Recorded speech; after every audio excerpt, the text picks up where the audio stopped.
আজকে আমরা নূর রাজপুতের লেখা সালফাইড নোবেলটির দ্বিতীয় পর্ব পড়ব। এটি অনুবাদ করেছেন ইয়াসমিন সুলতানা। কণ্ঠে আমি জ্যোতি। আর তুমি গত 3 বছর ধরে নিয়মিত এখানে আছো। সে কি আবার দেখা করেছে তোমার সাথে?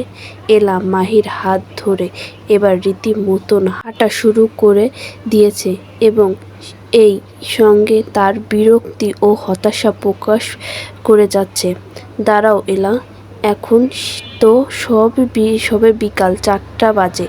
আমি আরও কিছুক্ষণ প্রিয়জনের প্রত্যাখ্যান চাই না। কিছু মুহূর্ত আর স্মৃতি নামে এর উৎসর্গ করতে চাই।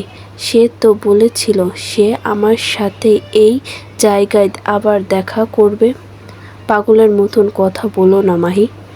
আমি তোমার এই আবল তাবল আর সহ্য করতে পারছি না।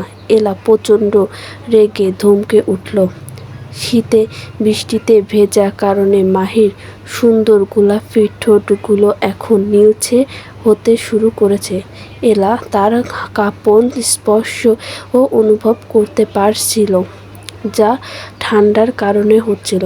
কিন্তু একদম চুপ। তোমার আর কোনো কথা নয়। মাহি কিছু বলতে চেয়েছিল, কিন্তু এলা তাকে কঠোরভাবে চুপ করতে বলে। তার হাত ধরে দ্রুত গাড়ির দিকে এগোলো। মাহি একটি বিদায়ী এবং অভিযোগপূর্ণ দৃষ্টি রাখল আইফেল টাওয়ারের উপর। তার চোখে গভীর অভিযোগ ফুটে উঠল। আজও সে এলো না। সে যতই এই জায়গা থেকে দূরে যাক, ততই তার মন হচ্ছিল যেন সে বহু কিছু পেছনে ফেলে আসছে। এক প্রবল আগ্রহ নিয়ে সে পার হয়ে যাওয়া গন্তব্যের দিকে বারবার চোখ ঘোরাচ্ছিল, যদি কোথাও একবার তাকে দেখতে পায়। কিন্তু তার এই আকাঙ্ক্ষা পূরণ হলো না। তার হৃদয় যেন চিরতরে বিচ্ছিন্ন ছিল আর ক্রমশই তলিয়ে যাচ্ছিল। দীর্ঘ অপেক্ষার পরও তার দেখা মেলেনি। গাড়ির কাছে পৌঁছে এলা তার চোখের দরজা খুলল এবং মাহিকে ভেতরে বসালো।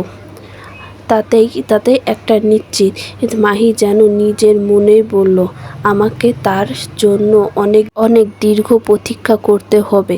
তার চোখ দুটি কখনো জলে ভরে আসার উপক্রম।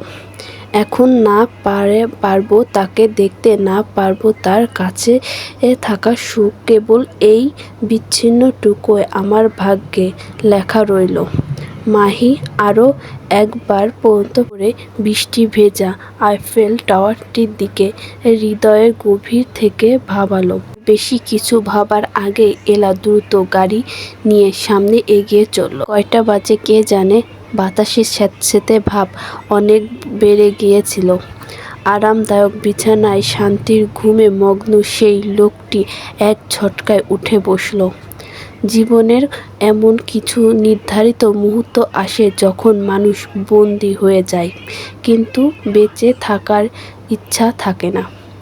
ল্যাম্পের মৃদু আলো তার কপালে ঘামের ছোট ছোট ফোঁটাগুলো স্পষ্ট দেখা যাচ্ছে। দেখতে দেখতে যখন একটা ঢেউ যেন সেই লোকটির সারা মুখে ছড়িয়ে পড়ল।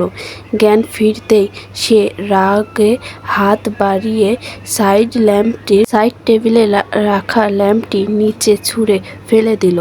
শিশুদের কান্নার শব্দ স্পষ্টভাবে শোনা যাচ্ছিল। আরও এই শব্দটি যেন কোনো তরবারির মতো তার আত্মাতে ক্ষতবিক্ষত করছিল। অবশেষে তার ধৈর্যের বাঁধ ভেঙে গেল। Shut up, just shut up, সে চিৎকার করে উঠল। সে 2 হাতে কান চেপে সেই আওয়াজ থেকে বাঁচতে চাইছিল, কিন্তু সম্ভবত কেউ যেন আজ কেঁদেই চলার শপথ নিয়েছে। প্রথমবার ঘটেনি। গত 3 বছর ধরে এমন একটি দিনও যায়নি যে দিন এই আওয়াজে তার পিছু ছাড়েনি। একটি রাতও সে শান্তিতে ঘুমাতে পারেনি। আর তারপর এক ঝটকায় সে উঠে বসল। এখন তার গতিপথ ছিল সেই স্নেহময় মানুষটির ঘরের দিকে, যার স্নেহে তার শান্তি এনে দিত। নিজের কাঙ্ক্ষিত ঘরের বাইরে পৌঁছে সে দরজায় টোকা দিল। সে জানতো যে ভেতরে সেই স্নেহময় মানুষটি জেগে আছেন। ভেতরে আসো। টোকা দিতে ভেতর থেকে কণ্ঠ ভেসে এলো। সে এক ঝটকায় মেরে দরজা খুলে ভেতরে প্রবেশ করলো। সামনে সেই মানুষটি বিছানায় বসে সূরা ইয়াসিন তেলাওয়াত করছেন।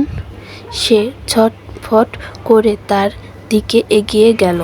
বিজান শ্রদ্ধার সাথে সূরা ইয়াসিনে চুমু খেয়ে সাইড টেবিলে রাখা উঁচু তাকে রাখলেন।